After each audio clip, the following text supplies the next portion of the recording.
Selamat siang, kami dari kelompok 2 akan melakukan praktik coaching.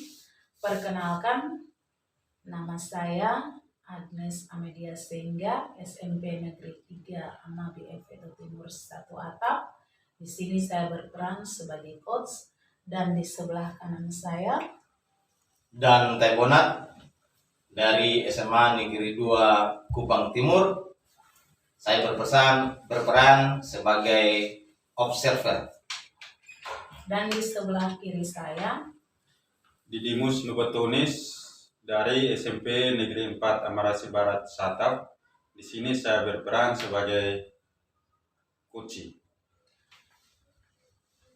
Baik, sebelum saya melakukan coaching, saya minta izin kepada Pak Dan sebagai observer untuk melakukan coaching.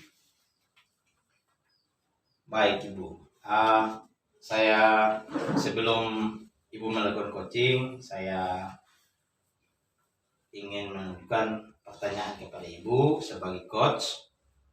Apa kompetensi yang harus dimiliki oleh seorang coach? Ya, baik, kompetensi yang harus dimiliki seorang coach itu kehadiran penuh, yang pertama. Yang kedua, mendengar secara aktif. Yang ketiga, mengajukan pertanyaan berbobot. Baik, kalau Ibu sudah memiliki 3 hal itu, silahkan untuk Ibu melakukan coaching terhadap coaching.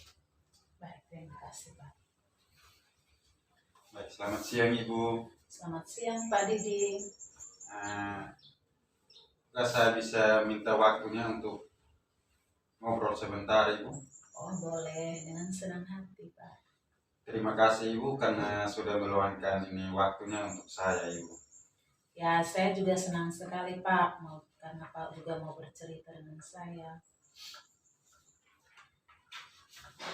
Begini Ibu, akhir-akhir ini di kelas saya beberapa murid tidak mengumpulkan tugas yang saya berikan Ibu. Saya bingung menghadapi situasi ini Ibu. Oh begitu ya Pak, kira-kira apa yang Pak harapkan dari obrolan kita siang hari ini?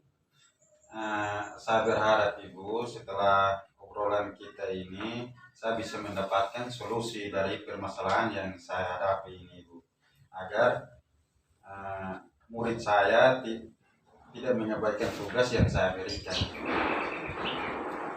Jika obrolan kita siang hari ini mendapat solusi dari permasalahan Bapak, apakah Bapak bersedia menjalankannya?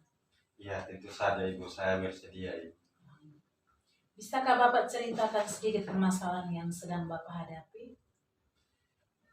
Begini Ibu, di kelas saya ada beberapa murid sering tidak mengumpulkan tugas Ibu. Padahal saya selalu mengingatkan murid-murid untuk selalu mengerjakan tugas dan mengumpulkannya tepat waktu Ibu. Tapi kenyataannya mereka mengabaikan tugas yang saya berikan Ibu. Jadi masalahnya beberapa murid di kelas Pak jarang mengerjakan tugas yang Bapak berikan itu. Kira-kira begitu ya Pak permasalahannya? Betul sekali Ibu. Apa yang membuat murid di kelas Bapak jarang mengerjakan tugas yang diberikan Bapak? Mungkin Pak bisa ceritakan, kira-kira apa penyebabnya? Kalau saya perhatikan Ibu, murid saya itu seperti acuh tak acuh kepada saya Ibu. Kira-kira menurut Pak, apa sebab atau penyebab murid-murid di kelas Bapak itu kurang tertarik mengikuti pembelajaran sehingga membuat mereka itu malas mengumpulkan tugas yang diberikan Pak? Bisa jadi Ibu karena metode mengajar saya kurang menarik Ibu. Apa metode yang Pak gunakan ketika mengajar di kelas? Saya biasanya mengajak murid bekerja dalam kelompok Ibu, dan memberikan kesempatan kepada mereka untuk berdiskusi tentang materi yang saya berikan Ibu. Kira-kira menurut Pak, apakah metode itu sudah efektif bagi murid-murid yang ada di kelas Bapak? Kalau di awal-awal kegiatan pembelajaran itu mereka tertarik Ibu. Tapi beberapa minggu ini mereka sepertinya mulai bosan Ibu. Baiklah Pak, jadi kalau boleh saya simpulkan penyebab dari permasalahan Pak ini karena murid yang mulai bosan dan kurang tertarik dalam kegiatan pembelajaran sehingga berpengaruh pada motivasi belajar mereka dan menyebabkan mereka itu tidak mengumpulkan tugasnya. Betul seperti itu Pak? Wah, iya, betul sekali. Memang seperti itu, Ibu. Kira-kira solusi apa yang dapat Pak lakukan untuk mengatasi hal tersebut? Sepertinya saya harus mengubah metode mengajar saya, Ibu. Ya, keputusan yang sangat baik, Pak. Lalu sekarang apa rencana yang akan Pak lakukan? Saya akan menerapkan metode pembelajaran yang bervariatif, Ibu. Tentunya harus menyenangkan bagi murid di kelas saya, Ibu, sehingga mereka bisa termotivasi untuk belajar, Ibu. Ya, luar biasa sekali, Pak. Selain itu, hal apa lagi yang akan Pak lakukan?